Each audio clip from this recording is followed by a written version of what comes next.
আজকের আমার সকালবেলা তাড়াতাড়ি রান্নাবান্না হয়ে গেছে। কেন জানো? আজকের আমি চলে যাচ্ছি কম্পিউটার সেন্টারে ভর্তি হতে। অবশ্য কম্পিউটার আমি জানি, কারণ এর আগেও আমি বেসিক কোর্স করেছি, এছাড়াও ট্যালি করেছি। তো কম্পিউটার মোটামুটি আমি জানি, কিন্তু আমি অনেক দিন চর্চা না থাকায়, কারণ আমার বাড়িতে কম্পিউটার নেই, তো তো চর্চা না থাকার জন্য আমি অনেকগুলো জিনিসপত্র ভুলে গিয়েছি।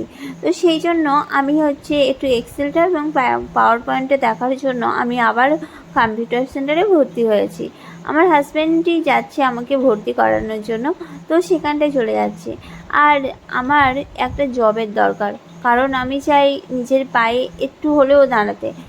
কি হয় বলো তো, মেয়েদের সব সময় পরাধীন থাকাটা এটা কিন্তু ঠিক নয়, কারণ নিজের পায়ে নিজেকে দাঁড়াতেই হয়। আজকের কোনো মেয়ে বা পুরুষ কেউ কিন্তু আলাদা নয়। একটা পুরুষ যা করতে পারে একটা মেয়ে কিন্তু তাইই করতে পারে। তাহলে কেন শুধুমুধু নিজের পায়ে নিজে কুড়ুল মারবে আর বসে বসে অন্যের কথা শুনবে? তো আমি মনে করি প্রত্যেক মেয়ের জীবনে কিছু না কিছু করা উচিত। সেটা যাই হোক, কর্ম কোনো ছোট নয়। আমি মনে করি প্রত্যেক কর্মই মানুষের কাছে সফল।